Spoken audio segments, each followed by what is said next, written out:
Buenas tardes. Hoy, 16 de junio, vamos a hacer la clase sobre antidepresivos. Mm, Es la última de esta secuencia de clases que me ha tocado dictar. Vamos a desarrollar el tema, que es un poquito fastidioso porque se tiene que ver medicamentos, dosis, diferentes medicamentos.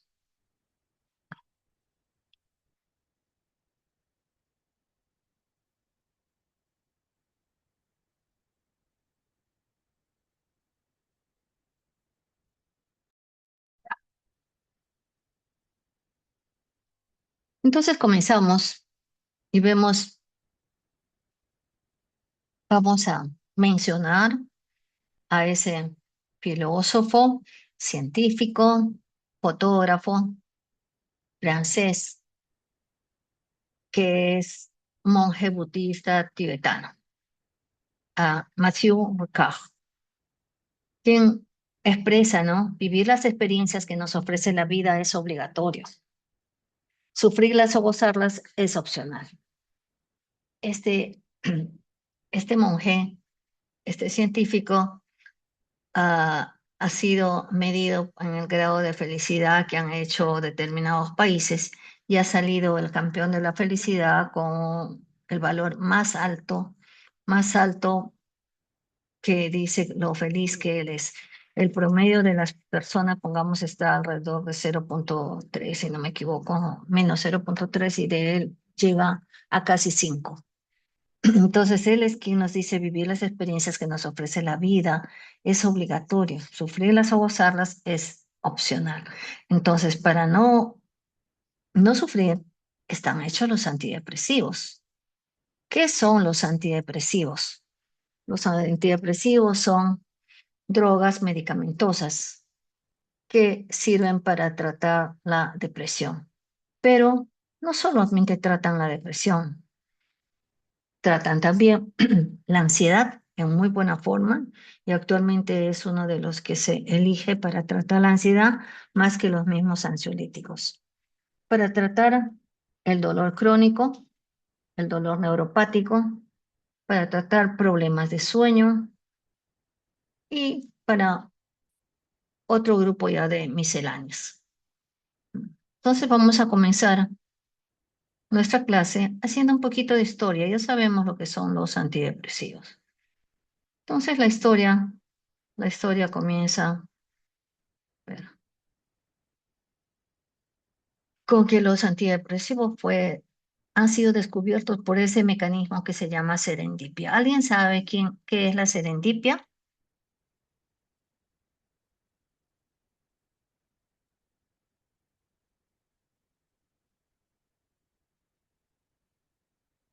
¿Alguien sabe qué es la serendipia? Bueno, no podemos demorarnos. La serendipia es ese mecanismo por el cual uno está buscando algo y encuentra otras cosas y va desarrollándolas. Entonces, en esta forma es que buscando estudiar los antipsicóticos tipo clorpromacina es que se encontró el efecto antidepresivo, ¿ya? Entonces, este término antidepresivo ha sido acuñado en 1952 por Max Luria y recién se ha usado con este nombre a partir de los años 60. Pero ya en 1951, mediados del siglo pasado, 1952, mientras trataban a tuberculosos con isoniazida del INH, ¿qué es lo que se descubrió, no? Que estos medicamentos estimulaban el sistema nervioso y ponían a los pacientes más alegres, más sonrientes, más activos. Siguiendo los estudios, años después, entre el 54 y 57, sale la iproniazida.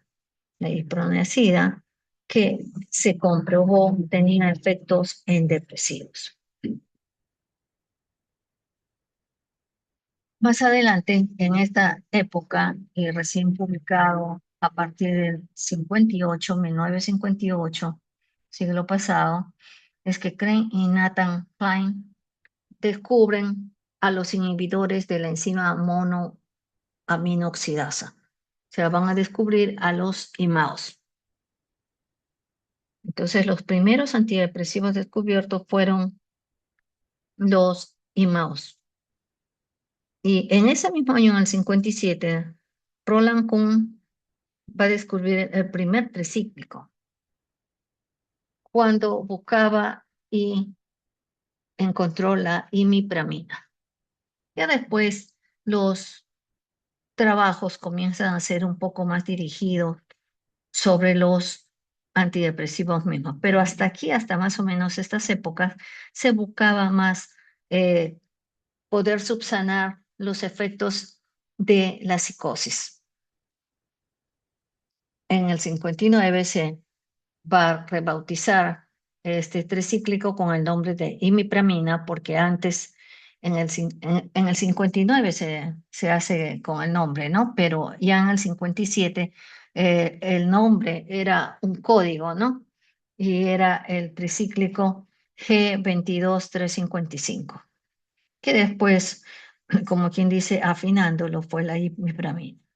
Más adelante aparece amitriptilina, que es otro tricíclico usado hasta la fecha. Después, en la década del 60, van saliendo muchos más tricíclicos, los llamados heterocíclicos, que están, mejor dicho, que son bloqueadores de noradrenalina, de serotonina y también de dopamina, pero prioritariamente de noradrenalina y serotonina.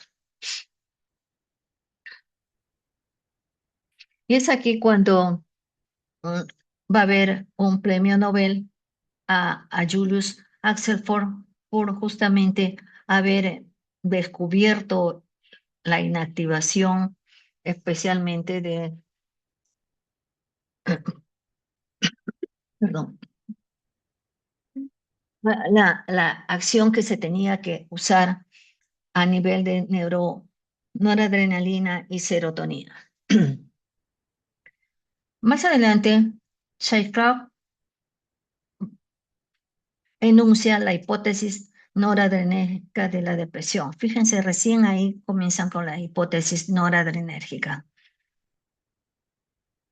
Y en el 67 sale Copen con la hipótesis serotoninérgica. Y ahí se va juntando estas hipótesis para las, las monoaminas.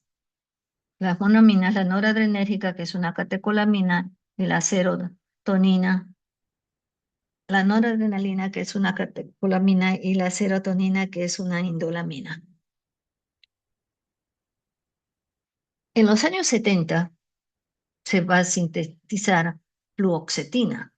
Fluoxetina, cuyo mayor estudio ha sido por laboratorios Lilly. Y recién en el 87, la FDA la reconoce y la introduce como antidepresivo efectivo, ¿no? Inhibidor selectivo de serotonina, de recaptación de serotonina. Y comienza a comercializarse a partir del año 1988, en que es el boom del Prozac, porque su nombre de marca es Prozac, y donde lo ponen como lo mejor que hay. Por supuesto, lo mejor que había para esa época, ¿no? Fue muy, muy promocionado y la promoción era de que Prozac 20 miligramos era suficiente para tratar los estados depresivos.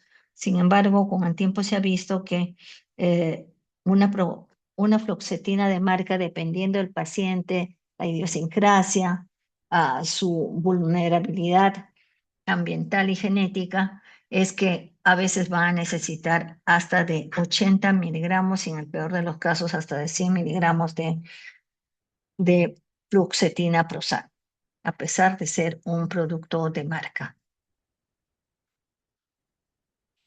Aquí les muestro una línea de tiempo que no he encontrado la mejor, pero acá pongamos pone bastante más atrás a fluoxetina y eso es algo que no me gusta, ¿no? Porque eh, fluoxetina surgió alrededor de los ochenta y tantos y acá está prácticamente en los 90, ¿no? Pero es una línea de tiempo donde vemos los antidepresivos desde los primeros con la iproniazida hasta los actuales como son bortioxetina, agomelatina, mirazodona, ¿ya?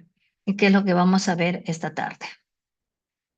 ¿Por qué les muestro estos, estas tres figuras concéntricas? Ujú. Le muestro porque aquí esta imagen les está presentando lo que hace cada neurotransmisor, lo cual es muy importante para que uno pueda aprender antidepresivos y para que pueda perdón, prescribirlos más acertadamente. Entonces nosotros vamos a ver en cada uno de estos ah, de estas imágenes concéntricas, dónde es lo que más actúa. Noradrenalina, por supuesto, en la energía, ¿ya? En las cuestiones del aprendizaje, la serotonina en los impulsos y mucho más en el humor, en el ánimo, ¿ya? Y la dopamina, básicamente en la motivación y el placer. Ahí abajito están indicados el GABA cortical, que es inhibitorio, y el glutamato extracelular, que es excitatorio. Entonces, sabiendo lo que eh, contiene este cuadro, tranquilamente podemos aprender más fácilmente los antidepresivos para poder prescribirlos más adecuadamente. Entonces, aquí unas imágenes de cómo sucede todo esto, ¿no? En el sistema serotoninérgico, pongamos el déficit o el desbalance, la desregulación de serotonina, va a provocar la depresión y el exceso de, de serotonina los va a poner muy ansiosos, muy ansiosos. En cambio, en el sistema noradrenérgico, vamos a tener por sobre todo la depresión con esa falta de energías, el enlentecimiento psicomotor, con esa disminución de funciones cognitivas, en la memoria de trabajo, en la atención, en la concentración, en los procesos de información, ese llegar a veces a la apatía, a la bulia, a la anedonia. Entonces, estos son los más importantes que estamos mostrando por eso sus imágenes. Y aquí tenemos un cuadrito que va a relacionar los síntomas depresivos con los neurotransmisores, con los tres neurotransmisores básicos, ¿ya? Y con las áreas cerebrales con las que están más relacionados. Entonces vamos a ver que el ánimo depresivo está con los tres neurotransmisores y en relación al área de la amígdala y de la corteza prefrontal ventromedial. Y así cada uno de ellos. Yo quisiera que se fijen en cada uno de ellos. Ahí tenemos incluso la culpa, la alteración del sueño y cómo va cogiendo diferentes áreas de nuestro cerebro a través de las conexiones nerviosas que habíamos hablado ayer. Entonces, ¿qué tenemos? ¿Qué tenemos? Que más allá de este modelo pues monominérgico donde está serotonina, noradrenalina y dopamina, la, la depresión, como repetimos muchas veces ayer, es sistémica, multisistémica, porque va a agarrar la neuroplasticidad, la va a reducir, la neuroinflamación, la hiperactividad del eje hormonal, hipotálamo, hipofisio adrenal, incluido tiroides, la disfunción sináptica, cambios estructurales en las redes para el control emocional, vinculados especialmente a la amígdala, al hipocampo, a la región prefrontal. por donde habíamos dicho que en depresión encontrábamos la hipofrontalidad. Todos estos antidepresivos, desde el inicio, especialmente desde los inhibidores selectivos de recaptación de serotonina, lo que van a hacer hasta la actualidad con la esketamina es tratar de restaurar, de promover la neuroplasticidad, de recuperar la neuroplasticidad. Y lo hacen aumentando la expresión del BNDF, que hemos dicho que es el factor de protección del cerebro, facilitando la maduración de las espinas dendríticas, fortaleciendo la conectividad, esa conexión que tenemos a nivel de prácticamente todo el cerebro, entre la corteza prefrontal y el sistema límbico, donde están la amígdala y el hipocampo. Disculpen. Entonces, ¿cómo es esto de los mecanismos de acción en los tipos de antidepresivos? Estas láminas en realidad son muy, muy sencillas. Estas, la, la más pequeña nos está mostrando cómo es la normalidad. Entonces tenemos una terminación nerviosa en donde van a salir los neurotransmisores, el catabolismo enzimático, van a salir al espacio intersináptico hasta encontrarse con la otra neurona donde esté el hombrecito, ¿no? Entonces esto es normal, salen al espacio, unos se quedan en el espacio, otros llegan hasta la otra neurona, a los receptores de las terminaciones nerviosas para hacer su efecto y mantener nuestro buen estado de ánimo. Otros se van a quedar, ya dije, en el espacio intersináptico y otros van a ser recaptados, van a regresar al espacio, perdón, a la célula, a la neurona que es presináptica. Entonces, unos van a llegar a la neurona postsináptica y otros se van a quedar en el espacio, a la hendidura sináptica y otros van a regresar a la neurona presináptica. Eso es lo normal y por eso es que podemos vivir con un ánimo bastante bueno o dentro de lo que es la eutimia, con esos cambios que están considerados dentro de lo normal. Pero, ¿qué sucede cuando nos deprimimos? Cuando nos deprimimos, muchos de estos que salen hacia el espacio intersináptico, hacia la hendidura sináptica, ¿ya? Van a quedarse ahí, pero van a ser en menor cantidad. ¿No? ¿Por qué? Porque muchos de ellos van a ser regresados, pero en menor cantidad. Otros van a rebotar y no van a llegar a la neurona postsináptica. Entonces la neurona postsináptica va a tener pocos neurotransmisores. El espacio, la hendidura sináptica va a tener pocos neurotransmisores y el espacio va a estar tan venido a menos que nos va a provocar la depresión. Entonces, eso es lo que sucede. Entonces, ¿qué viene aquí en la parte de abajo? Que se restaura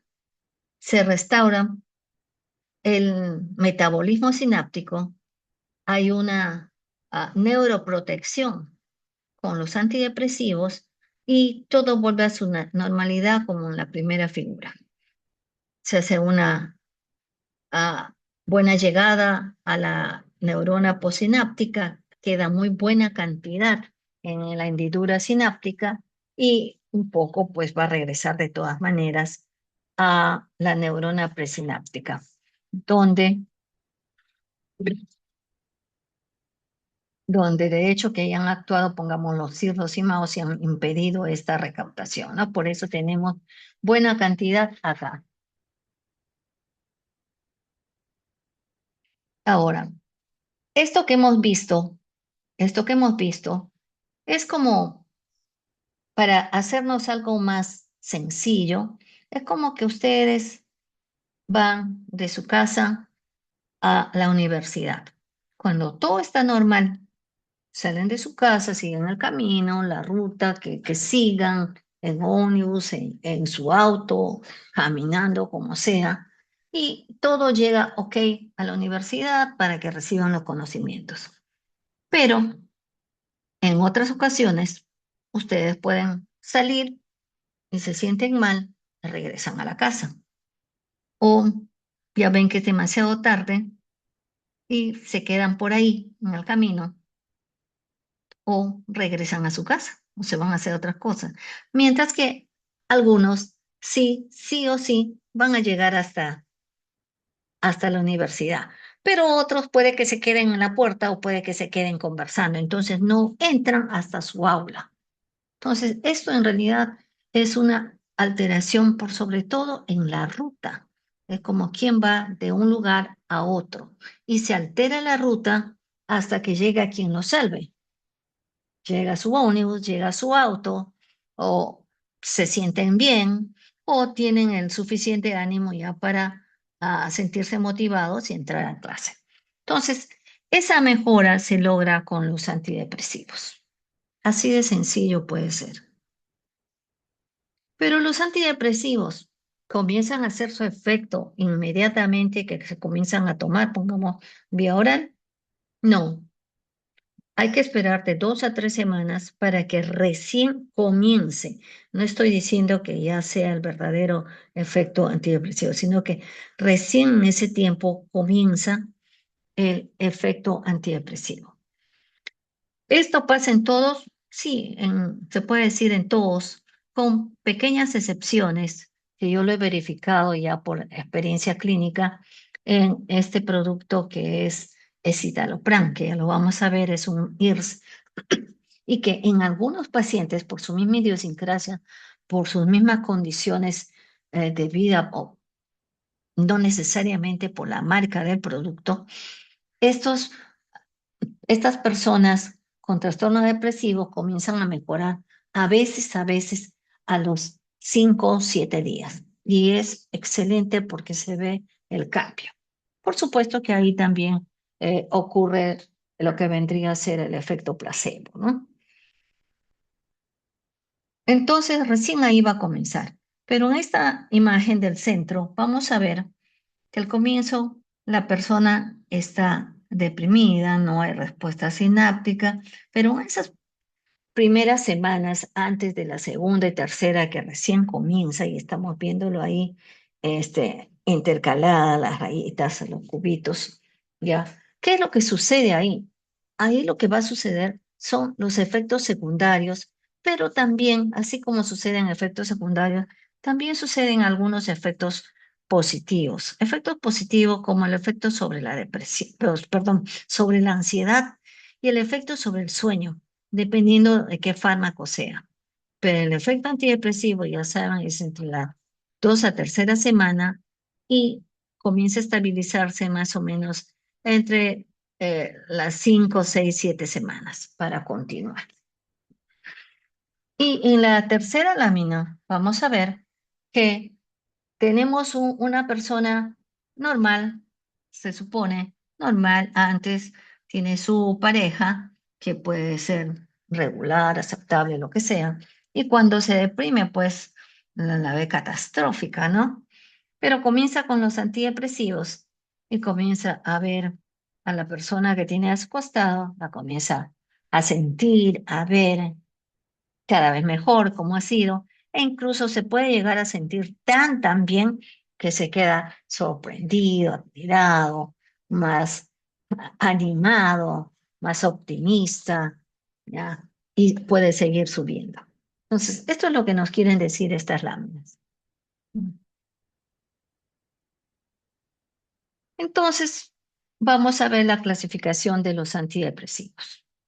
La clasificación puede verse muy larga, muy engorrosa, pero vamos a ir viéndolos poco a poco. Ahí ven los primeros antidepresivos, como son los inhibidores de la monoaminoxidasa, de la enzima monoaminoxidasa, o sea, los IBAOs, que van a ser irreversibles, que van a ser también selectivos, y no selectivos. Van a estar todos ellos, ¿no? Eh, selegilina, parigilina, fenilcina, tanilcipromina. Los reversibles, que son llamados también los reversibles selectivos, que, que son los rimas, y está la moclobemida. Después vamos a ver los heterocíclicos, que son bicíclicos, tricíclicos, tetracíclicos. Vamos a ir viéndolos cada uno de ellos. Los inhibidores selectivos de recaptación de serotonina, a la cabeza la fluoxetina para comenzar, ¿ya? Los inhibidores de recaptación de serotonina y noradrenalina, los antidepresivos noradrenérgicos específicos serotoninérgicos, como son los NASA, los inhibidores de recaptación de dopamina y noradrenalina, como el bupropión, los multimodales, los multimodales inhibidores de recaptación de serotonina y agonista parcial de la 5H1A, que es una fracción de la serotonina, que son de los últimos, ¿no? Vilazodona, portioxetina. Los moduladores glutamatérgicos de los cuales hemos hablado ayer, como eran la ketamina y la esketamina. Después, inhibidores de la recaptación o antagonistas de serotonina, como son efazodona y trazodona. Inhibidores de recaptación solo de noradrenalina, como es revoxetina. Y los últimos, los agonistas de melatonina, la agomelatina. Entonces, como ven, son muchos. Hoy qué horrible esto que vamos a ver, lo que tenemos que aprender para este último examen. No, no es tan horrible y no es tan difícil. Vamos a ver, y de los cuales ustedes tienen que aprender algunos, que por supuesto yo les voy a ir señalando para que les sea un poco más fácil en su práctica médica, tanto general como en la de especialistas que puedan ser más adelante, no necesariamente psiquiatras, para que no cometan los errores de mandar ansiolíticos a los deprimidos, cronificándolos y deteriorándolos, para no cometer iatrogenias tan, ¿qué le puede decir? Tan grandes, tan garrafales.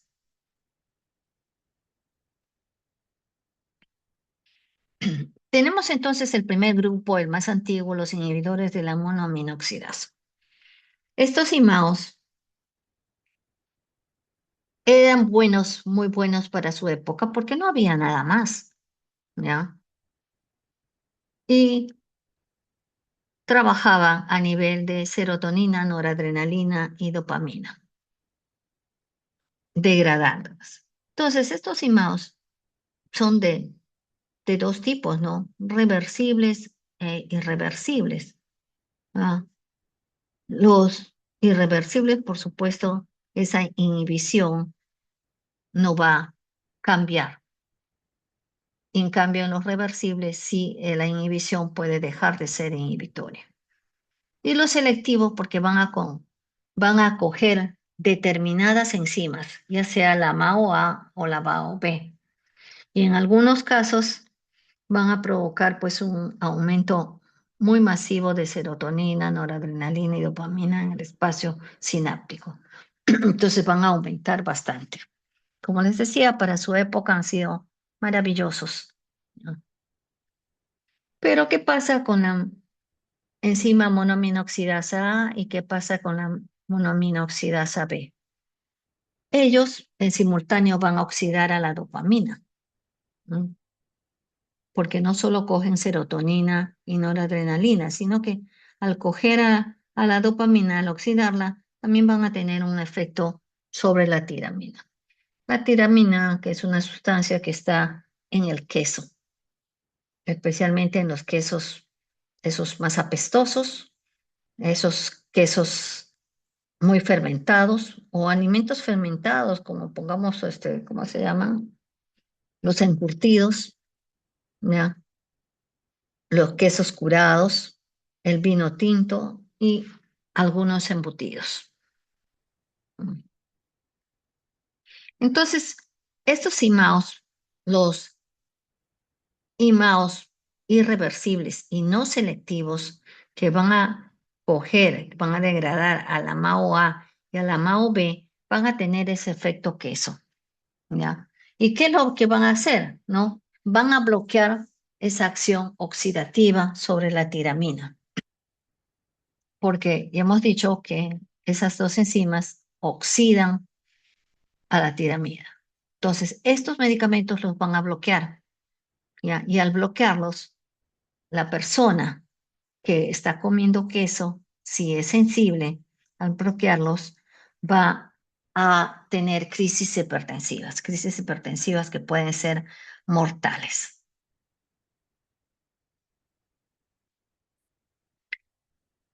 Entonces van a tener necesidad de guardar dietas muy estrictas a estos alimentos que ya hemos mencionado. Pero si no, van a producir también hipotensión ortostática, o sea, cuando cambia de postura. Van a producir disfunciones sexuales graves y ganancia de peso. Estos, que son los más antiguos, son la isocarboxamida, la pargilina, la fenelcina y la tranilcipromina.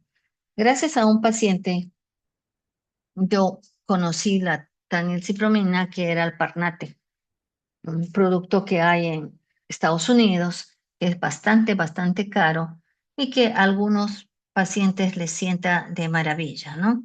Y de verdad que el paciente tenía una mejoría espectacular cuando tomaba este producto, cosa que no se lograba con los productos, ni siquiera con los IRS. Ahora vemos, pongamos a los imaos selectivos. Ahí está la moclovemida. La moclovemida, que es un RIMAS, ¿no? Es un RIMAS porque es selectivo. Mm. Y la selegilina. La moclobemida con la IMAO A y la selegilina con la IMAO B. Ellos no necesitan restricciones dietéticas. En nuestro medio tenemos los dos. Moclobemida, que es bastante caro, del laboratorio Roche, y que lamentablemente vamos a ver que hay que llegar a dosis máxima, que son 600 miligramos de moclobemida, ya, y que en realidad sirve más para las depresiones atípicas que para las depresiones mayores. Selegilina también lo tenemos, pero selegilina no se está usando en nuestro medio como un antidepresivo IMAO, ¿m?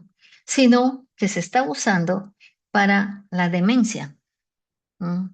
Selegilina se está utilizando para la demencia. He visto que algunos psiquiatras y algunos neurólogos lo usan para casos demenciales. ¿Qué resultados tienen? No lo sé. Sinceramente no lo sé, pero debe tener algún buen resultado para que ellos lo estén usando, porque no lo he visto en cualquier neurólogo ni en cualquier psiquiatra, ¿no? Yo no lo he probado en mis pacientes porque no he sido muy cercana a los IMAOs. Se absorbe en vía digestiva, como se absorbe en la gran mayoría de los antidepresivos.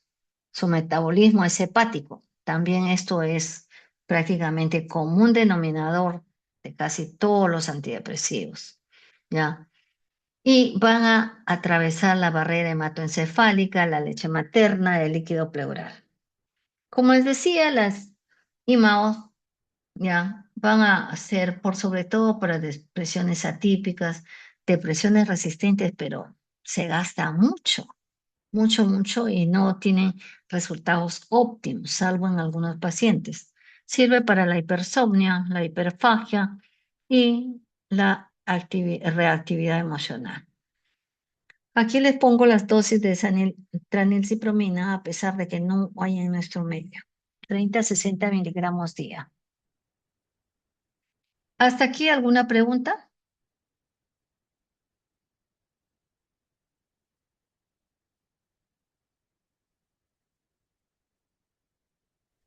No, doctora, todo claro.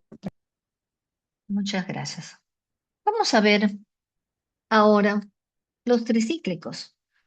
¿Por qué hice una pausa ahí? Porque los tricíclicos todavía se están usando con muy buenos resultados en estas épocas. Fíjense desde los años 50, hace más de medio siglo, ¿ya? Y vamos a tener los más conocidos, los tricíclicos, o sea, todo este grupo son de heterocíclicos, pero vamos a hacer hincapié en los tricíclicos, que su estructura química es bastante similar a la fenotiacina. Ah, clopromacina es una fenotiacina, o sea, ese antipsicótico por el que estaban buscando y que encontraron estos efectos antidepresivos, ¿ya? La mayoría de estos productos, por más que digan que son puros o que son solamente de un neurotransmisor o de dos neurotransmisores, pero son de tres. Y aquí vamos a ver que así como en los imaos hay el efecto sobre los tres neurotransmisores, aquí hay una inhibición de la recaptación de los tres, pero en menor grado con la dopamina. Este también va a recaptar, va a ayudar que esté en la hendidura sináptica. Pero además tienen efectos de bloqueo a nivel de receptores histaminérgicos, muscarínicos, o sea, de la acetilcolina, que una fracción es los muscarínicos, y los alfa-1 adrenérgicos. Entonces vamos a tener muchos efectos colaterales. Eso quiere decir, mm, de todos estos, uno de los más conocidos es amitriptilina y el otro es clomipramina, que lo tenemos en nuestro petitorio nacional. ¿Ya? Amitriptilina, les he puesto ahí entre paréntesis, dice día. ¿Por qué? Porque más adelante les voy a mostrar otro antidepresivo día. ¿Y por qué tiene esas siglas día? Porque uno de sus mayores, mejor dicho, sus mayores efectos están con estas siglas. D de día para depresión y de insomnio, A de ansiedad. Depresivo día, antidepresivo día. ¿Mm? Entonces, este antidepresivo es muy, muy efectivo porque es a la vez casi un ansiolítico, es a la vez un medicamento para el insomnio y también para la depresión. Por supuesto, es más sedante. Clomipramina tiene cierto parecido con amitriptilina, pero no es un antidepresivo día. ¿Ya? Y después vienen pues los otros tricíclicos que van a tener mayores efectos colaterales.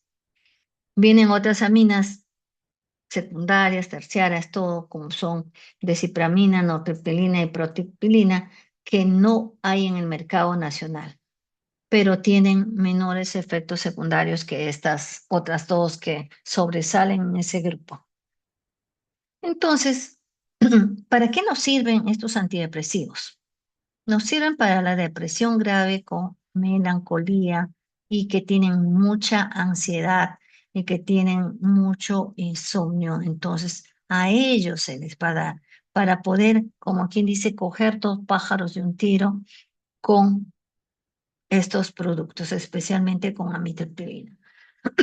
Clomipramina es muy generoso en los trastornos obsesivo-compulsivos por su potencia serotoninérgica.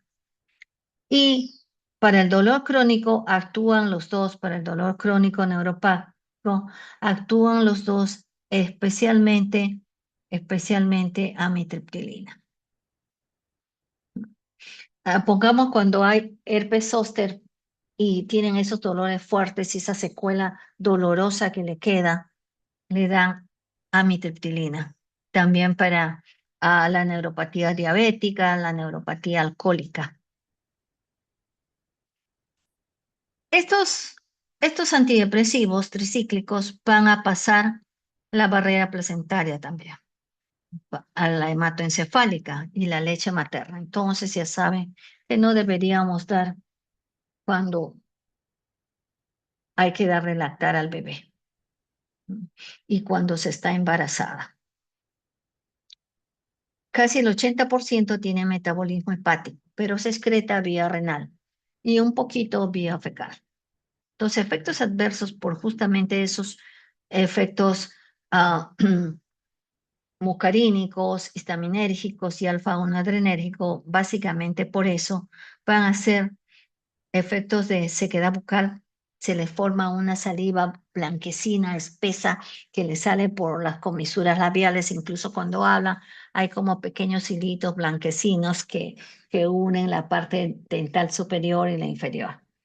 Ustedes deben haberlo visto en algunos pacientes. Una saliva bastante espesa. Puede haber constipación, visión borrosa, retención urinaria, aumento de peso, alteraciones sexuales, hipotensión ortostática.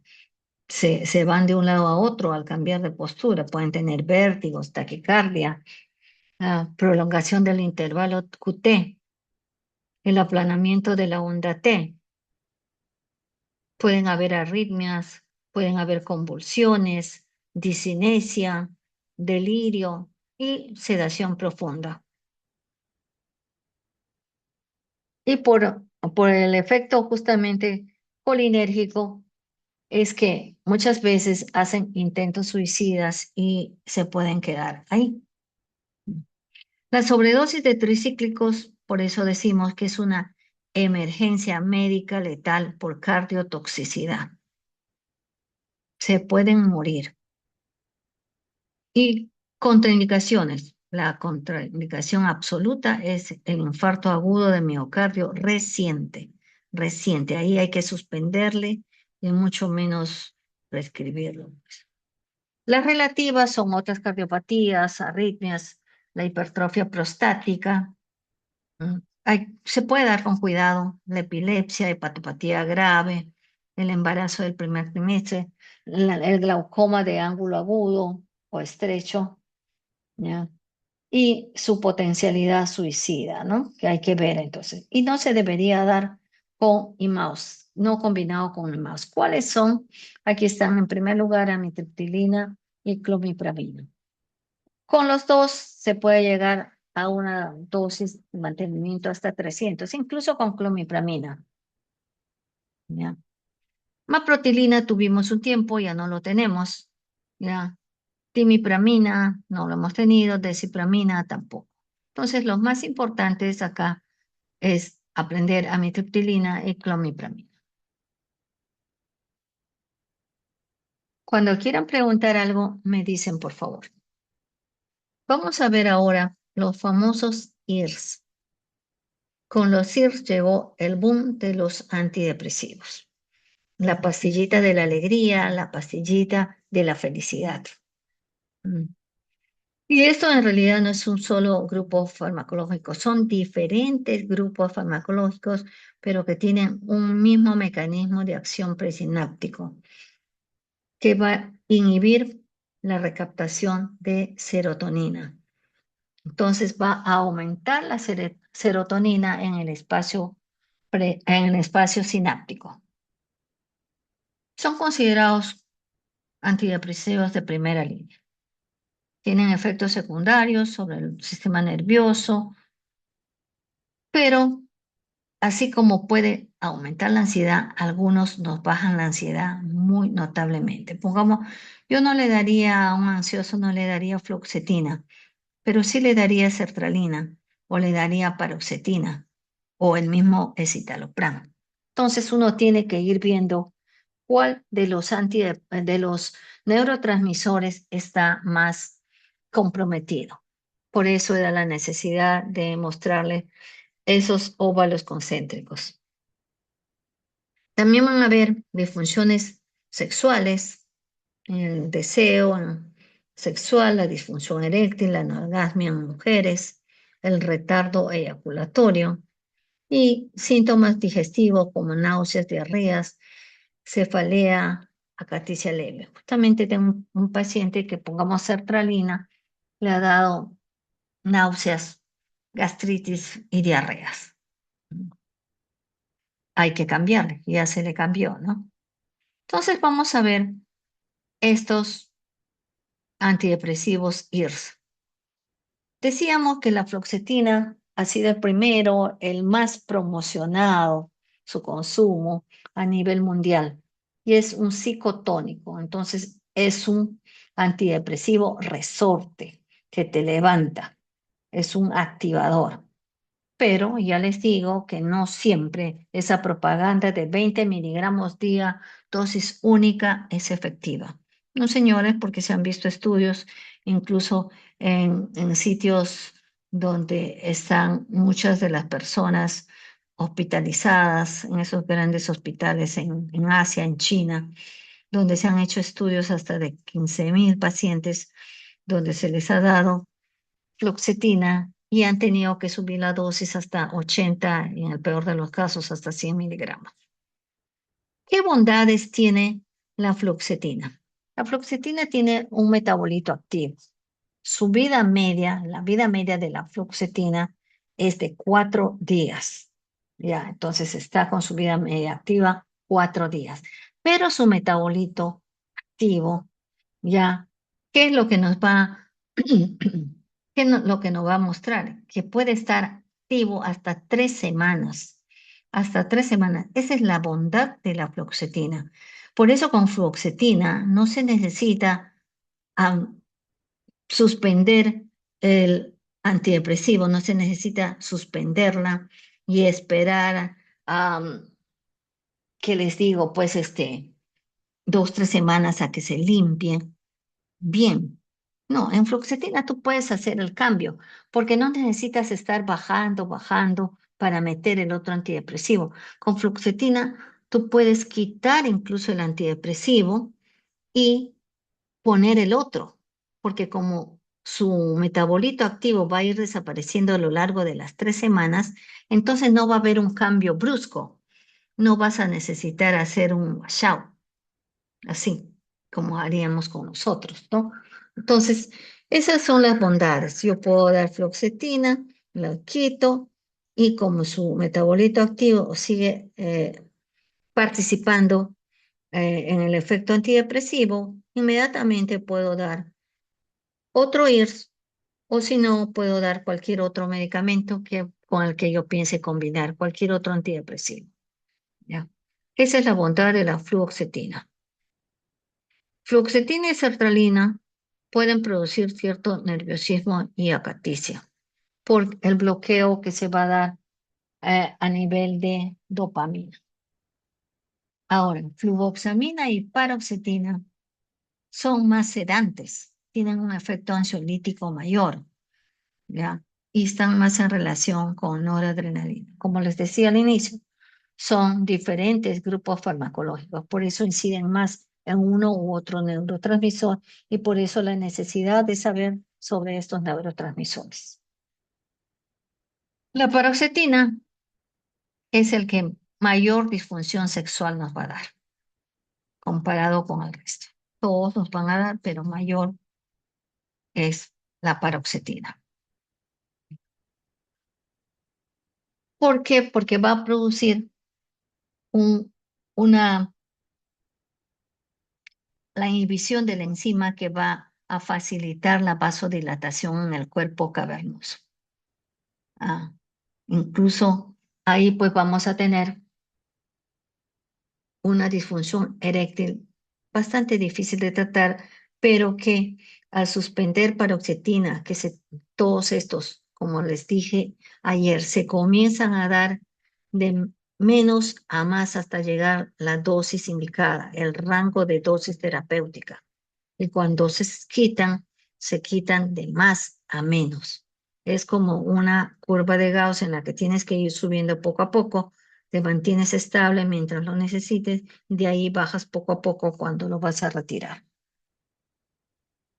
¿Qué nos dicen del citalopram? El citalopram lo llaman el IRS puro, pero no es tan así de puro, ¿ya? Y puede prolongar el QT a dosis alta, citalopram, ¿cuál es la bondad del citalopram? Que a pesar de que puede prolongar el QT, en una dosis adecuada y con los cuidados debidos, es muy bueno en el adulto mayor. Y aquí viene el que resulta un poco maravilloso, el escitalopram, que es un isómero del citalopram. Este yo lo uso bastante en la depresión ansiosa. Es de los SIRS, en realidad el que a mí más me gusta y me ha dado mucha facilidad de tratar a depresivos con este producto que si bien es carito, ya, pero nos da muy buenos resultados. Y que les dije que podía en algunos pacientes, acuérdense, en algunos pacientes comenzar su efecto alrededor de la primera semana. El escitalopram tiene efectos secundarios mínimos y prácticamente no se sienten. Entonces los SIR tienen pues efectos en las diferentes vías serotoninérgicas. Por eso su acción antidepresiva, antiansiedad, antibulímica y dentro de la ansiedad pues para el pánico, para el TOC, para todas esas ansiedades generalizadas, para las fobias, para el estrés postraumático e incluso se puede usar en el trastorno disfórico premenstrual. Aquí tenemos el cuadro de los inhibidores selectivos de la recaptación de serotonina, los IRS, que ahí tenemos las dosis iniciales y las dosis terapéuticas. Si bien esas dosis iniciales están ahí marcadas, yo comenzaría, pongamos, con media fluoxetina, con media sertralina, con media fluvoxamina, paroxetina, con media esa de la dosis inicial.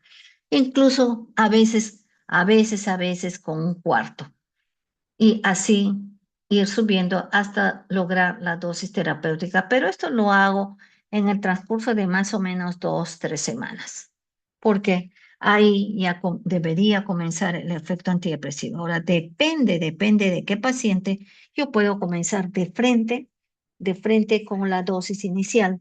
¿Por qué? Porque voy a aprovechar su efecto ansiolítico, ¿ya?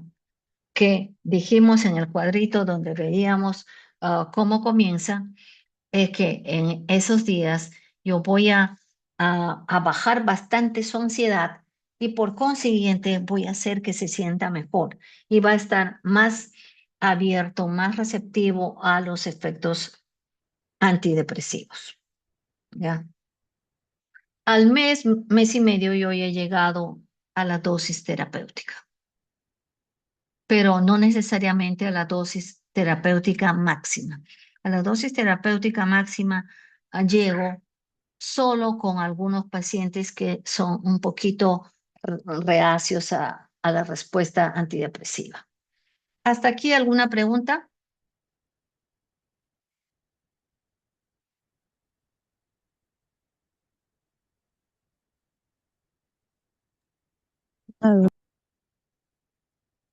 Todo bien, doctor. Ok, gracias. Bueno, veo que ahora la asistencia no ha sido masiva como ayer. Vemos ahora los inhibidores de recaptación de serotonina y noradrenalina. Como ven, aquí ya no hay selectividad, ¿m? Pero son efectivos en el trastorno depresivo mayor. Y puede ser ventajoso usarlos cuando no, pues, no responden a los otros, a los SIRS, como no responden a los SIRS. Que tienen efectos cardiovasculares periféricos, sí, lamentablemente suben la presión y especialmente venlafaxina. ¿Ya? Y muchas veces no se puede llegar a dosis plenas.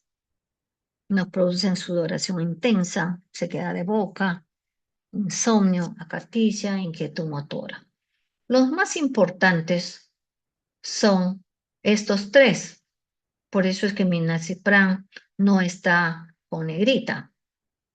Venlafaxina, duloxetina, desvenlafaxina lo tenemos en el mercado. ¿Son caros? Sí, son caros. ¿Ya? Y venlafaxina se considera el verdadero dual. El verdadero dual. Sin embargo, va a coger dopamina, va a coger noradrenalina y también va a coger serotonina. ¿Mm? Tan es así que eso se verifica cuando se comienza a prescribir venlafaxina. ¿Por qué? Porque si nosotros le damos las dosis iniciales, pongamos de 35 a 75 miligramos, va a funcionar como un IRS. Si funciona como un IRS, está haciendo su efecto mayoritario en serotonina. Si necesita más, vamos a subir hasta 150 y ahí se suma el efecto antidepresivo de la serotonina con el de la noradrenalina. Y si todavía necesitamos subirle más, ya se va a completar el efecto de los tres.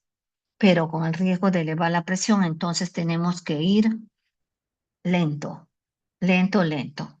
Y vemos también que este antidepresivo es efectivo en el dolor neuropático. Ya tenemos dos que son efectivos en el dolor neuropático. Y vamos ahora, me voy a pasar a la desvenlafaxina y dejo al último la duloxetina. La desvenlafaxina es un metabolito de la venlafaxina y es uno, si bien acá yo les dije que no son selectivos, pero acá este producto por ser un metabolito activo es bastante selectivo de serotonina y noradrenalina. Todos estos se absorben vía oral, todos estos se metabolizan vía hepática y se excretan vía renal. La desvenlafaxina, pongamos, estamos entre 50 y 100. Es bastante caro, bastante fácil de usar, pero hay que ajustar la dosis cuando hay insuficiencia renal. Hay que tener cuidado. Mm. Pero la desvenlafaxina, a diferencia de la venlafaxina, pongamos, no es favorable en el dolor neuropático. Vamos ahora a la duloxetina. La duloxetina sí ayuda con el dolor en general y también con el dolor neuropático. Por eso es que se usa en fibromialgia, en ansiedad, por inhibición de la recaptación de noradrenalina, ¿no? Esto se usa entre 60 y 120. Es bastante caro sostener el tratamiento porque a veces tenemos que pasarnos de los 120 para lograr ese efecto. Porque duloxetina yo lo prescribo solo cuando hay mucho dolor y en algunos casos incluso de fibromialgia, ¿no? Pero no me ha dado muy buen resultado en fibromialgia. Incluso cuando hay diagnósticos de fibromialgia, yo les digo a los pacientes y a algunos colegas con los que puedo intercambiar, ¿no? Les digo, ¿por qué no prueban a usar antidepresivos? Y antidepresivos tipo mirtazapina, tipo amitriptilina, tipo incluso escitalopram.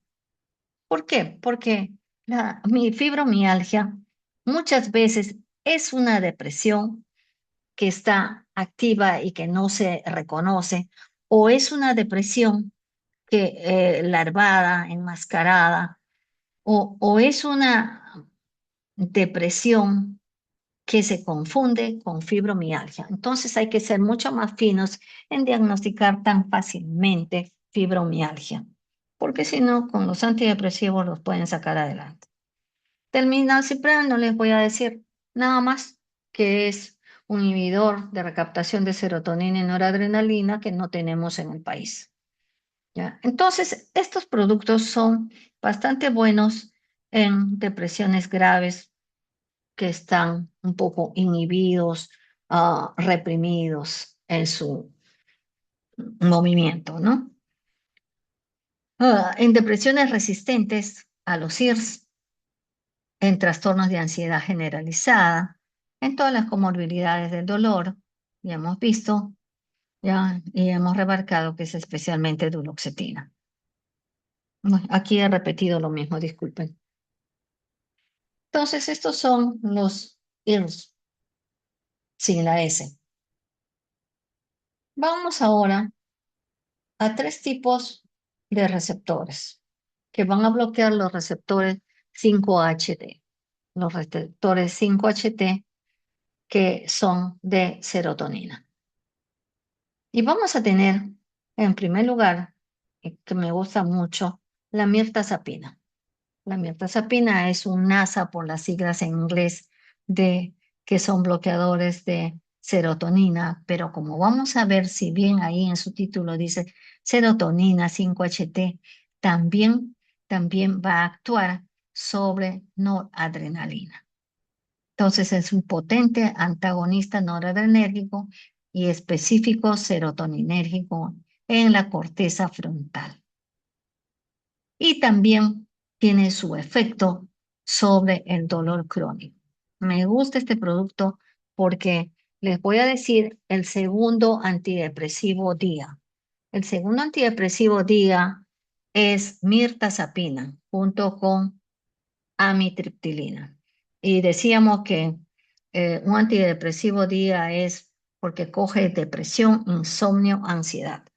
Es muy potente, es muy, muy bueno, ya, pero hay que ir de menos a más, de menos a más chiquitito. Yo a veces, incluso al adulto mayor, le comienzo con un cuartito. La presentación es de 30 miligramos.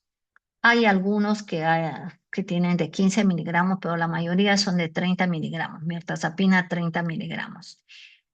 Entonces, tenemos que ir de a poquitos. Pero, ¿qué pasa con esto?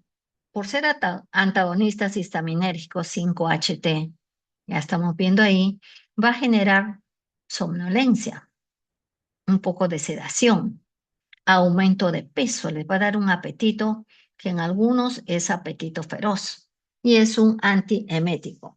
Entonces tenemos que cuidar esto. Pero yo siempre les digo, ¿no? Tengo por lo menos una o dos chicas que son modelos, que las modelos son flacas al hueso, ¿ya? Y que toman mirtazapina, porque lo bueno que es dosis única y se da libremente en la noche, ¿ya? Que no va a producir trastornos sexuales. Y les cae de maravilla, ¿por qué? Porque como ellas son disciplinadas y cuidan su dieta, no tienen estos problemas de ganancia de peso. Se metaboliza también por el sistema citocromo P450, que ya vamos a ver, nos sirve para las interacciones, ¿no? Y es muy bueno para depresión mayor con insomnio de conciliación y pérdida de peso severa. A los flacos a mí me encanta darle mirtazapina y como les digo, cojo tres pájaros de un tiro porque es un antidepresivo día. Se prescribe entre 15 y 45 miligramos que se dan en la noche. Estos sí, siempre se van a tener que dar en la noche. Todos los que tienen efecto sedativo es preferible darles en la noche, pero algunos pacientes tienen predisposición a ser dormilones, a ser hipersómnicos. Entonces, yo les digo incluso que cuando tengan estos antidepresivos, incluso fluoxetina, que es un psicotónico potente, un resorte, entonces yo le digo, páselo a la noche, pero páselo con cuidado, porque más bien ahí ya le puede quitar el sueño. ¿Mm? Entonces hay que ver la realidad de cada paciente.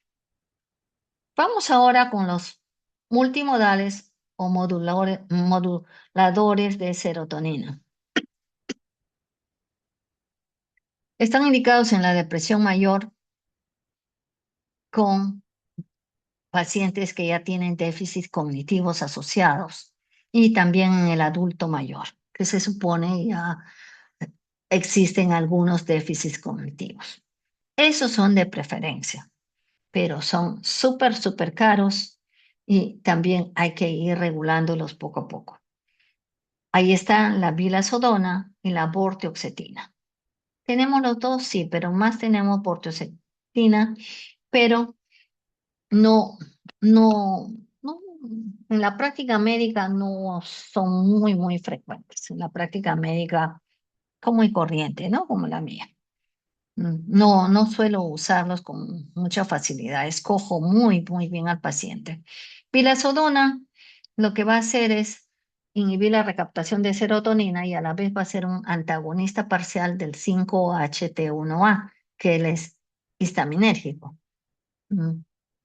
Tiene poco impacto sobre la función sexual y produce menor ansiedad en la fase inicial. Vortioxetina dicen que es mucho más efectivo para estos déficits cognitivos. Eso es lo que he podido leer, lo que he podido saber por los colegas. Estos también están más relacionados con el metabolismo del citocromo P450. Sus metabolitos, los metabolitos de vortioxetina no tienen metabolitos. Porque es importante cuando un medicamento tiene metabolitos, hay que seguirles el camino para ver el efecto que hacen. ¿Ya? Y este producto también es dosis dependiente para ir consiguiendo el efecto sobre la serotonina, para ir consiguiendo el efecto sobre la, perdón, el efecto sobre la serotonina y sobre la dopamina. Están contraindicados con los IMAOs y la dosis va de 10 a 20. Vamos ahora al otro grupo, inhibidores de la recaptación y antagonista serotonina, el SARI, que son nefazodona y trazodona. También son antidepresivos sedantes. No tenemos nefazodona. A veces tenemos trazodona, que es crítico, pero no lo tenemos con facilidad, ¿ya? Y se les da pues en depresiones con insomnios severos. ¿Mm? Ayudan a controlar la agitación psicomotriz, especialmente en demencia. Todos estos que tienen cierto efecto o ansiolítico alto y sedativo, hay que procurar cuidar esa sedación diurna porque se pueden caer, pueden tener hipotensión ortostática, se caen. Y la trazodona, el trítico, suele producir priapismo. Ustedes saben qué es el priapismo, ¿no? ¿Qué cosa es el priapismo?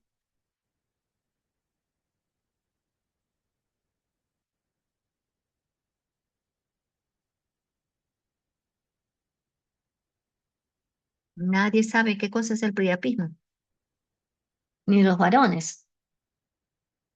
Bueno, el priapismo es esa erección persistente y dolorosa que no calma y viene a ser una emergencia urológica. Entonces hay que tener bastante cuidado. Es muy efectivo como antidepresivo, ayuda con la ansiedad bastante, pero ya saben que lo que pueden mm, lograr si es en un varón es que tenga una erección permanente y dolorosa. La agomelatina es el único agonista melatoninérgico, ¿ya? Y también es antagonista histaminérgico, como estamos viendo del 5-HT12. Es un antidepresivo un poco diferente, de nueva clase, porque nos va a ayudar a modular nuestro reloj, nuestro ritmo circadiano, ¿ya? Tiene efecto ansiolítico, pero no sedante. Y requiere, eso sí, monitorización hepática. Hay que seguirlo de cerca, ¿ya? Y hay que ver esa disrupción que va a hacer en el ritmo circadiano para ver que lo deje como ha estado antes. Entonces hay que cuidar mucho la dosis, por eso la necesidad del monitoreo. Se da de 25 a 50 miligramos antes de acostarse. ¿Hasta aquí alguna pregunta?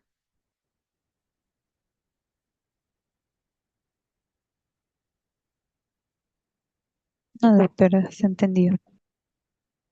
Gracias, Olia. Vemos ahora un antidepresivo, inhibidor de recaptación de noradrenalina y dopamina, y que acá sí solo se da para dos neurotransmisores, el bupropión o anfebutamona. Este es un antidepresivo suave, es un inhibidor débil de recaptación de noradrenalina y dopamina. Es muy suave, es bastante débil, ya va a mejorar lo que se llama la recompensa, el placer, pero no, no es pues un activador de la depresión. Más bien trabaja a ese nivel de recompensa y a nivel, pongamos, de nicotina. Más que usarlo como antidepresivo, el bupropión se usa para tratar el tabaquismo, y otras sustancias adictivas, por el que nos refuerza nuestros niveles de recompensa y donde nos vamos a sentir más satisfechos sin consumir tanto tabaco o sin entrar tanto en las drogas, pero por sobre todo en tabaco.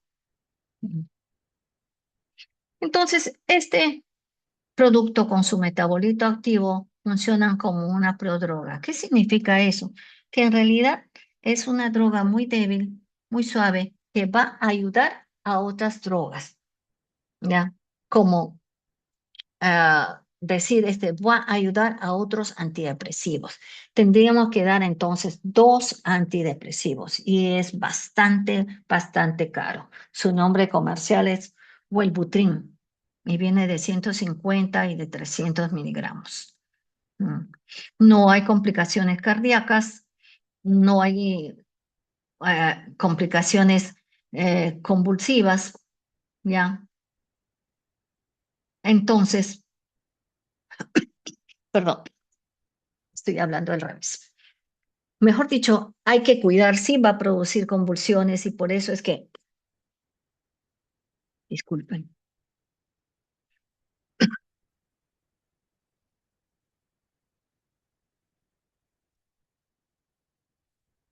este, tenemos que cuidar en los pacientes con epilepsia, ¿ya? En los trastornos de la conducta alimentaria va a ser bastante, bastante dañino, ¿ya? Las dosis ya les dije 150 a 300 miligramos. Y cuando se quiere utilizar algo que pueda ayudar ayudar en la disfunción sexual, esto se usa porque evita la disfunción sexual, ¿ya? Y evita también la ganancia de peso, inducida generalmente por tricíclicos, por el NASA, por los IRS, ya que van a dar apetito, pero ya les digo, mucho depende de la disciplina que tenga cada paciente. Entonces, este es un antidepresivo diferente y que pongamos, yo no lo uso solo como un antidepresivo, no, resulta demasiado caro y a muy a largo plazo. Vamos a ver ahora otro antidepresivo que yo le he puesto su cruz de en paz descanse. Ya, es un inhibidor selectivo de recaptación de noradrenalina. Este se puede decir que es bastante puro para noradrenalina. Lo teníamos en el mercado, ahora es cada vez más escaso encontrarlo. Es Reboxetina. Como es a noradrenalina, es un activador y también es un socializador. Los efectos, por supuesto, son de tipo cardiológico.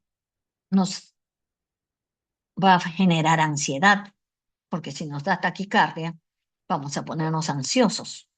¿Ya? Va a producirnos insomnio. Cuando estamos ansiosos no podemos dormir, ¿ya?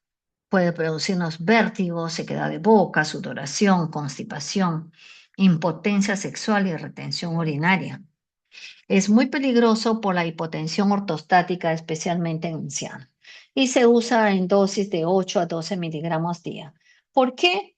Porque yo le he puesto su cruz y le digo ya la experiencia clínica con esto, porque lamentablemente lo usé en tres pacientes en diferentes momentos, tres pacientes diferentes, pacientes bastante, bastante jóvenes, no llegaban a los 40, donde no tenían pues mayores problemas físicos y uno resbaló y se cayó y se rompió, no sé cómo cayó, pero se rompió, comenzó a tener efectos secundarios de vértigo, de mareos, de taquicardia y no se dio cuenta y se cayó, tuvo fractura, de fractura de caderas, de no sé qué cosa.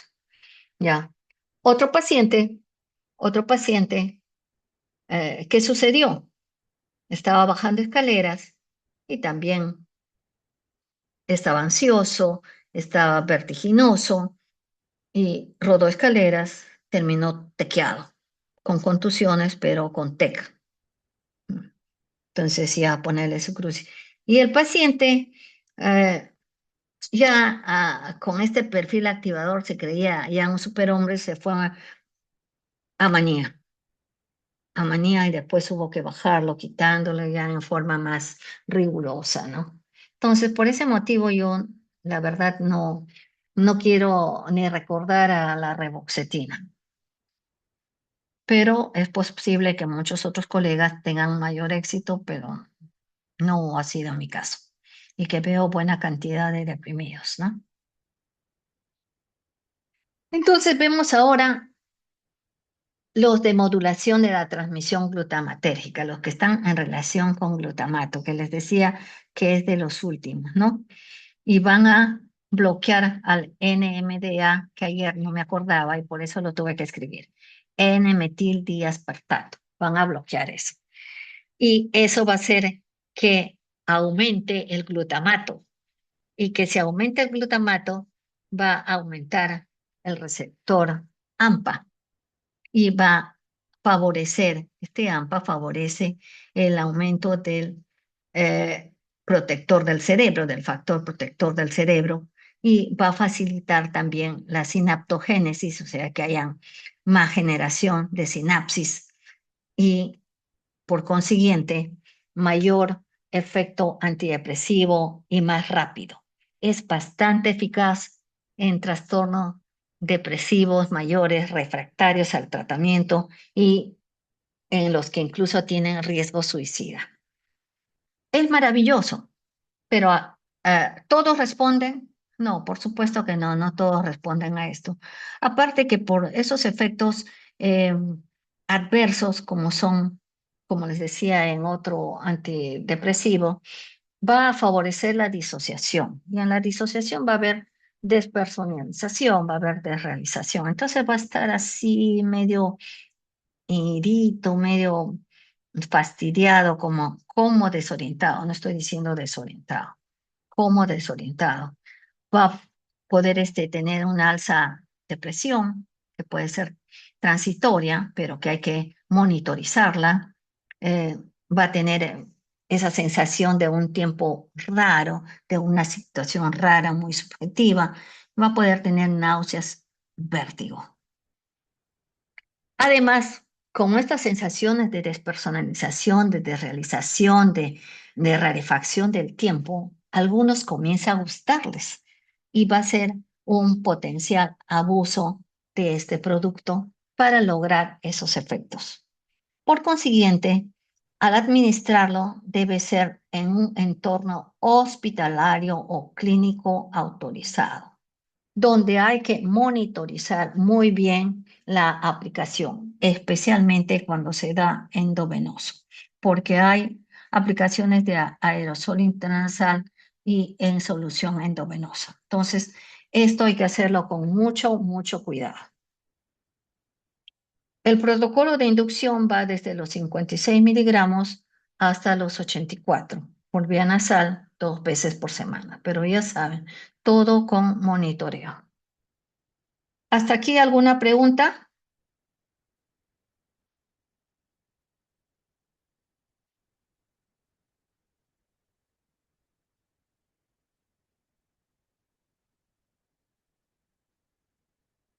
¿Hasta aquí alguna pregunta? No, doctora. Gracias, Sola, eres la única que contesta. ¿Qué vamos a decir sobre los antidepresivos? ¿Cómo vamos a elegirlos? ¿Mm? ¿Qué factores vamos a tener en cuenta? ¿Mm? En primer lugar, y no lo he puesto aquí, es que ya saben ustedes que quien prescribe antidepresivos debe conocer esto de los neurotransmisores para ver cuál está necesitando ser más bloqueado, inhibido, lo que sea, más potencializado, ¿ya? Y para ello vamos a tener en cuenta factores clínicos que son muy importantes. Ese antidepresivo nos brinda seguridad. ¿Qué seguridad? Es que el paciente no le vaya a producir otras cosas. Lo va a tolerar, esos efectos secundarios, los va a tolerar, que en realidad lo saque de la depresión, la eficacia, que lo pueda pagar, porque ya saben que no se va a usar pues 2, 3 semanas, un mes, 2 meses. Hay que trabajar con ellos varios meses, y más si estamos diagnosticando una depresión mayor. ¿Ah? Entonces, el costo. Y si es sencillo en su administración. Puedo dar yo en dosis única, puedo dar yo solo en la noche, puedo dar solo en el día, ¿cómo lo puedo acomodar? ¿Mm? Todo eso voy a tener que considerar, tenerlo en cuenta. Y otras cositas que tenemos que tener en cuenta es que tengo que seleccionar mis pacientes. Para ello, pues tengo que saber lo de los neurotransmisores. Tengo que hacer una evaluación diagnóstica minuciosa, extensa. Tengo que ver una dosificación adecuada durante 6 a 12 semanas para comenzar y para terminar viendo si es o no eficaz. ¿Mm? Acá es 6 a 12 semanas, por favor. No lo puse. Tengo que ver la probabilidad de cumplir el tratamiento. Va a ser disciplinado en cuanto a su tratamiento, va a necesitar que alguien se lo dé, va a necesitar que incluso en el trabajo colaboren. ¿Qué es lo que va a necesitar? Tengo que considerar la edad del paciente, es su estilo de vida, la preferencia. Algunos dicen, no, no, no, yo no quiero tomar varias veces al día. Yo no quiero que me dé sueño. Yo tengo que manejar. Yo no quiero que sean muchas pastillas. ¿Ah? Además, yo he leído qué tal, pero ese no le va a caer bien. Entonces, tenemos que hacerle entender al paciente. Si van a haber trastornos somáticos concomitantes, la comorbilidad, tenemos que ver para ver que no hayan las interacciones, ¿m? Tanto somáticas como psiquiátricas. Hay que ver también si mejoró antes con esos antidepresivos. Si ya no es un paciente virgen a antidepresivos, hay que ver eso. ¿Por qué? Porque dicen que si un paciente mejora con agua bendita, pues hay que darle agua bendita. Si mejoró con amitriptilina, tengo que seguir con amitriptilina. Tengo una paciente depresiva mayor que va muy bien y solo toma una hasta máximo 2 amitriptilinas hasta ahora en los últimos 25 años. Mm. Y le sale económico porque amitriptilina es bastante barata. Hay que considerar los efectos sobre la función sexual. Si el paciente es joven, tiene pareja, tiene actividad sexual, aún en las parejas homosexuales hay que considerar todo eso. Hay que considerar los efectos metabólicos por las concentraciones del fármaco, la semivida de eliminación. Hay que considerar los metabolitos. Entonces, todo esto hay que considerar para enviar una prescripción de antidepresivos, ¿ya? Por eso es que así, ¿qué les puedo decir? Muy alegremente, no voy a decir, uy, tómate tu fluoxetina, tómate tu escitalopram, o tómate pues una Mirta, ¿no? ¿Mm? No, no puedo decirle así, tengo que conocer a mi paciente si quiero ser un buen médico, un buen prescriptor. Ahora, ¿qué variables van a influir sobre el resultado del tratamiento? La farmacocinética, la farmacodinamia y la variación interindividual. La variación interindividual es por lo que yo voy conociendo al paciente, pero lo otro, la farmacocinética, la farmacodinamia, ya lo hemos descrito en cada antidepresivo. Los antidepresivos, ¿en qué están indicados? Por supuesto, como su nombre dice, en la depresión, en los trastornos de ansiedad, en los trastornos de estrés postraumático, en las depresiones psicóticas, en las depresiones por causas médicas, en los trastornos alimentarios, en trastornos de personalidad y en el dolor neuropático. Entonces tenemos que ir viendo qué antidepresivos voy a usar, en qué dosis y a qué paciente le voy a dar.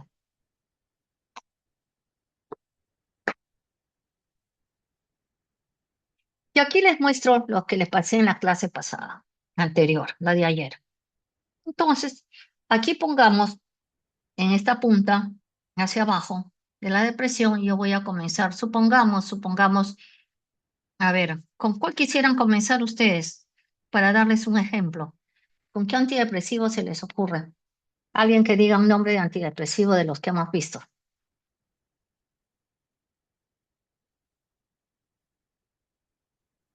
¿Nadie se anima a decirme un antidepresivo?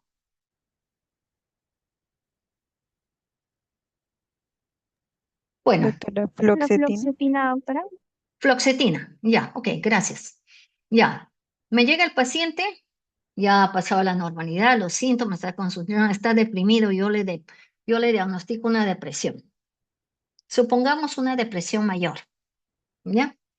Y veo que el paciente necesita un psicotónico, el paciente está bastante apagado, el paciente no tiene mayores problemas somáticos, es un buen paciente que viene básicamente por su depresión y no tiene otras cosas. Vamos a pensar en eso. Entonces yo comienzo con fluoxetina y le pregunto, ¿usted alguna vez ha tomado antidepresivos, ha tomado algo? Me dice, no, nunca he tomado. ¿Usted sufre del estómago, gastritis, alguna de esas cosas? No, nada. Ah, ya, vamos a comenzar. Y le digo, vamos a comenzar. Usted lo que necesita, como está apagado, está bastante anedónico, está pues con mucha problemática, incluso de tipo cognitivo. Está usted pensando mucho, haciéndose un mundo de cosas, con las preocupaciones, con todo eso. Entonces, vamos a comenzar con fluoxetina. Fluoxetina tiene, por supuesto, efecto que genera ansiedad cuando es en dosis muy altas, hemos dicho, ¿no? Pero este paciente está preocupado. Le digo, fluoxetina viene de 20 miligramos. Puede comprarlo, las fluoxetinas en general son buenas. Yo le sugiero que compre una que le convenga a su bolsillo. No necesariamente va a comprar Prozac porque es de los más caros, pero puede comprar uno de un precio intermedio. Vaya a la farmacia y pregunta qué cuesta fluoxetina y pregunta los precios. Aunque compre usted incluso un genérico, le va a resultar bastante bueno. ¿Ya? Entonces comienza usted con media fluoxetina. Comienza media fluoxetina y se comunica conmigo vía WhatsApp, me llama a la semana para ver cómo le va. Si no le ha dado ningún efecto secundario, le digo, no hay problema, vamos a la segunda semana y seguimos subiendo. Entre la segunda y tercera semana le aumento a 3/4, ¿ya? Y ya en la tercera, cuarta semana, le digo, ahora va a tomar usted entero, entero. Si en ese transcurso, a pesar de estar tomando, viene una bajadita, porque ya he pasado la respuesta, ya está, se puede decir 50% mejor, ha comenzado el efecto antidepresivo y ha comenzado pronto porque es un psicotónico, ¿ya? Entonces le digo, pero tengo una bajada, doctora, otra vez, que esto, que me siento decaído y por momentos estoy muy bajo, que no sé qué. Entonces ha tenido probablemente una recaída, la primera recaída que vemos acá, ¿ya? Que está después entre la respuesta y la remisión. Entonces le digo, vamos a subir un poquito más, va a tomar usted 1,5. Y con eso vamos a estar los 2 primeros meses. ¿Mm? Si no hay otra recaída, le digo, ¿cómo se está sintiendo? Mucho mejor o regularmente mejor. Si me dice mucho mejor, ya, se está acercando a, a su normalidad, ¿no? Si bastante cerca de su normalidad, sí, entonces le digo, vamos a mantener la dosis. Pero si me dice todavía un poco bajo, no, falta, yo creo que un poco más y todo eso. Ah, ya, le digo, porque ya estamos en el otro, ya estamos llegando a la revisión. Pero en lo que me dice que falta un poco más, todavía no estoy llegando. Entonces, le digo ya, entonces, del 1,5 vamos a subir a 2. ¿Mm? Si no tiene mayores efectos, no, no tengo mayores efectos. Está durmiendo bastante bien, pero para eso ya les he enseñado la higiene del sueño, que tiene que acostarse a más tardar entre 9:30, 10 de la noche y sin ningún distractor. Entonces sigo así y procuro mantenerlo en dos fluoxetinas, 40 miligramos. Y llego así varios meses, puedo llegar a 4 o 9 meses y lo mantengo ahí. Doctora, ya me siento bien, pero en ese camino también puede haber una bajada. No subo, solamente reviso estilos de vida para recomendarle más cosas y comienzo a trabajar a nivel psicoterapéutico. mm, Sin decirle nada de que estoy haciendo eso, le voy trabajando algunas cosas hasta que le hago llegar a la recuperación. En la recuperación le digo, voy a mantener su medicación y de acá a allá tiene usted un año con el tratamiento. Cuando tenga usted más o menos un año, 4 meses, un año, 6 meses, vamos a ver si podemos bajar un poquito la dosis y podemos mantenerlo con una sola fluoxetina. Y así lo mantengo.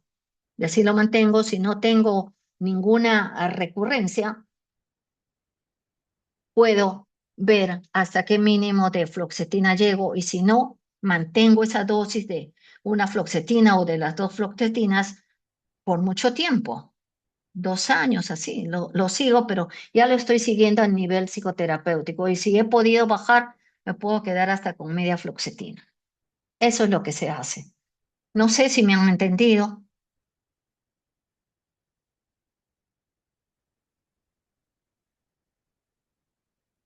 ¿Se ha entendido Sí, o no? doctora. Sí, doctora. Ok, muchas gracias.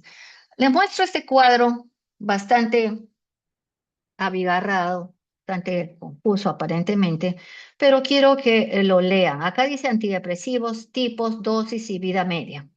Viene a ser un resumen de todo lo que hemos visto con su vida media, o sea, la dosis diaria, la frecuencia de administración y de todo lo que hemos visto y de algunos más que ya no necesitan considerarlo. Entonces es un cuadro resumen. ¿Ya? Para que con tiempo vayan remarcando quizás lo que más lo hemos descrito como importante. En este otro cuadro dice perfil de efectos adversos de los diferentes antidepresivos.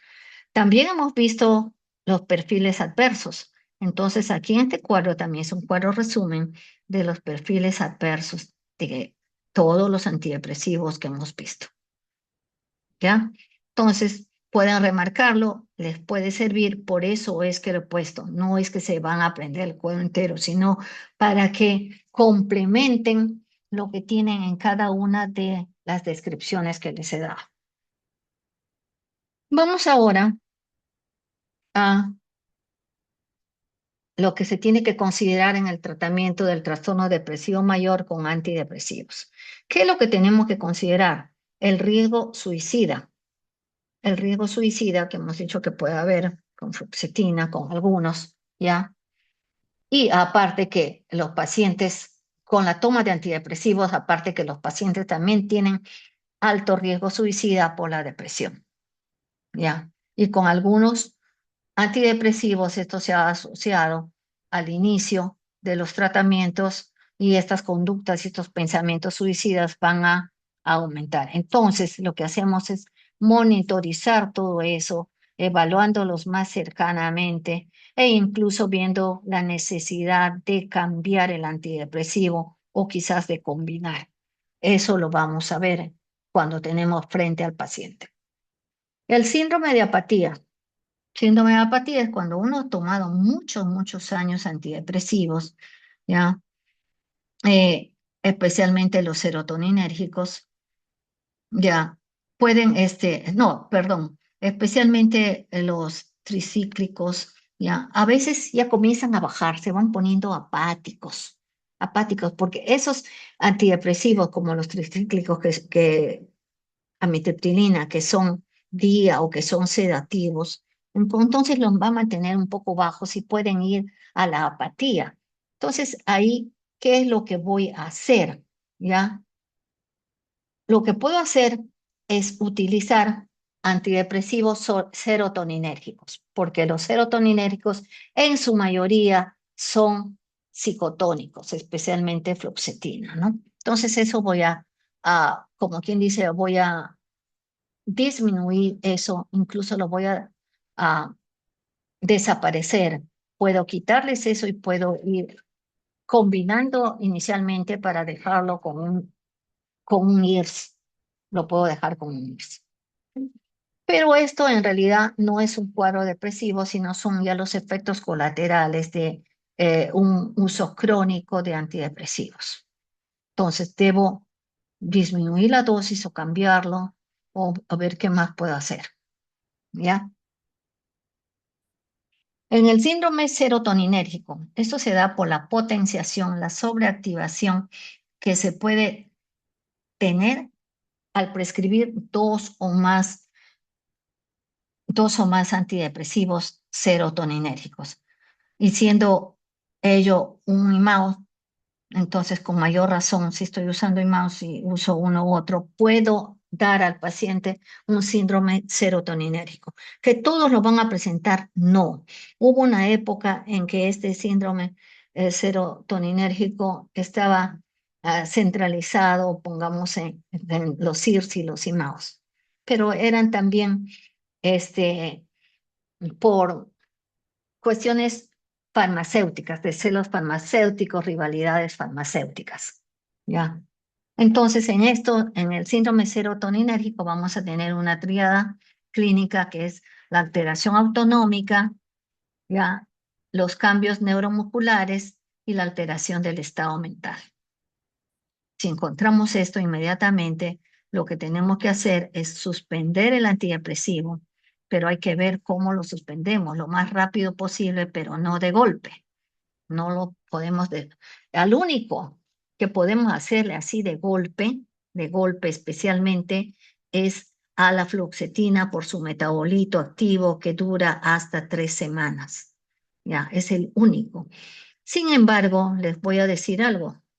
Nosotros los cholos peruanos somos muy recios y toleramos la suspensión brusca de un antidepresivo para comenzar con otro. Sí lo toleramos. Yo no he tenido hasta el momento ningún paciente con un síndrome de discontinuación, como vamos a ver inmediatamente, por suspensión brusca. Y ahora el síndrome de discontinuación es justamente lo que les estaba diciendo, ¿no? La disminución o retiro rápido, brusco de un antidepresivo, especialmente serotoninérgicos. Los de acción, perdón, los de vida media corta son los más proclives a esto, ¿no? Pero si bien los síntomas del síndrome de discontinuación son como uno de abstinencia, de un síndrome de abstinencia, este no es un síndrome de abstinencia, no lo confundan. El síndrome de discontinuación dice ahí bien claro, no es un síndrome de abstinencia y raras veces se presenta antes de las 8 semanas de tratamiento. Pero lo que presenta es todo un cuadro muy parecido a un síndrome de abstinencia que está ahí descrito. Entonces, lo que hay que hacer es reducir gradualmente en semanas y a veces hasta meses los fármacos, en dosis y en duración.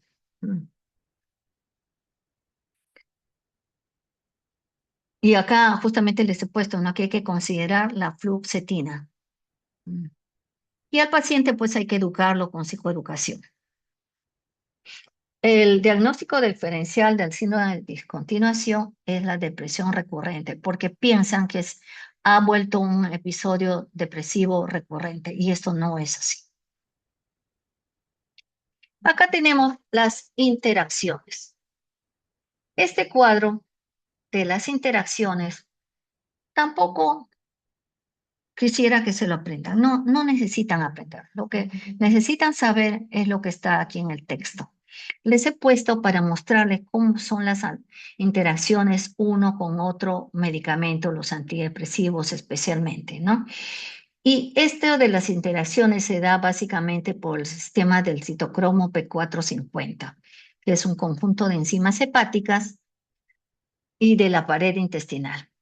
Entonces, esto va a resultar en un metabolismo oxidativo y que va a dar muchas interacciones. Ahora, los pacientes son diferentes y de base eso va a depender de la genética de cada persona. Según el perfil genético, los pacientes van a ser metabolizadores ultra rápidos, los normales, los metabolizadores intermedios y los metabolizadores lentos, cada uno con la descripción que está ahí. Y ahora vamos a llegar a las conclusiones generales ¿qué podemos decir, no? Entonces, que hemos estado ayer ante una depresión, todo un trastorno depresivo y que la depresión es un proceso de neurodegeneración. ¿Qué van a hacer estos antidepresivos que hemos tratado ahora? Van a ser neuroprotectores. Y los antidepresivos a largo plazo van a restaurar justamente la homeostasis neurobioquímica desde los genes. Todos los antidepresivos son eficaces, lo que sí hay que saber manejarlos, hay que saber prescribirlos y hay que ver cuáles, como yo, le ponemos su cruz, dependiendo del tipo de paciente que también tenemos. Y los nuevos antidepresivos, desde lo que viene, pues fluoxetina en adelante, tienen un alto índice de seguridad y baja letalidad, pero no es que sean mejores que los antiguos, no es que sean mejores. Todos tienen sus ventajas. En los últimos hay mejor tolerabilidad, menos efectos secundarios. Entonces, estas son conclusiones muy generales de todo lo que hemos visto en esta secuencia, desde afectividad, trastorno depresivo, trastorno bipolar y los antidepresivos. ¿Hasta aquí alguna pregunta?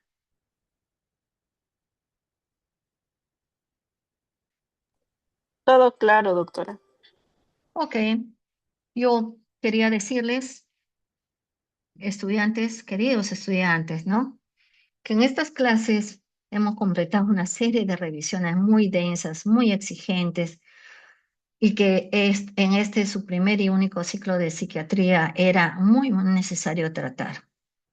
Algún día o mañana, cuando atiendan ustedes a alguien, a un paciente, o firmen una receta en su consulta externa, o dejen una indicación en un hospital, en un sector de hospitalización, espero que no los vean como locos o como los psiquiátricos agresivos o irreversibles, ni a estos antidepresivos como simples pastillas de la felicidad o pastillas para la tristeza. Ustedes han aprendido hasta hoy día a modular la química cerebral, que es una ciencia exacta y hermosa. A mí me fascina. Han visto que 1 miligramo extra de citalopram puede despertar la motivación de un paciente que está congelado por la anedonia o la apatía, un paciente que no sonríe, pero que también puede obviar una advertencia de dosis en un paciente anciano e ignorar un periodo de lavado entre fármacos, el washout, que puede transformar un tratamiento en una emergencia médica. Pongamos si hacemos un, un barrido y donde vamos a terminar con un síndrome de discontinuación que es terrible cuando se da, ¿no? Que la psiquiatría y la psicofarmacología de precisión nos van a exigir en realidad tres condiciones que no son negociables. Nos van a exigir que estudiemos en forma rigurosa, que tengamos una memoria fisiológica a punto para recordar todas estas cosas y un respeto absoluto por la clínica, por saber estas cosas y mucho más si se van a dedicar a mi especialidad, ¿no? Que no se conviertan pues en esos colegas que son prescriptores automáticos, prescriptores de la IA, que piensen en los citocromos, que analicen los intervalos UTC, que entiendan que los receptores están bloqueando en esa sinapsis y que pueden tener muchas interacciones. Que cuando hagan un cambio cruzado con paciencia, elijan la mejor combinación perfecta para un paciente, que como les dije hace un momento, ¿no? Se pasa meses, incluso años sin sonreír. Con eso estarían honrando a mi especialidad y al hecho de ser médicos, médicos preparados, médicos calificados. Tienen ustedes en sus manos herramientas moleculares para devolver la lucidez, la alegría y la paz al sufrimiento humano. La depresión es algo terrible, es algo muy profundo. Espero que sigan estudiando, que sigan cuidando a sus pacientes y que cada día puedan demostrar el gran nivel de conocimientos que tienen y que han podido ir adquiriendo en su alma mater, la URP. Éxitos en su carrera. Espero verlos algunos como colegas míos. Éxitos. Gracias, Muchas doctora. gracias. Gracias, doctora. Ok. Gracias, doctora. Gracias a ustedes.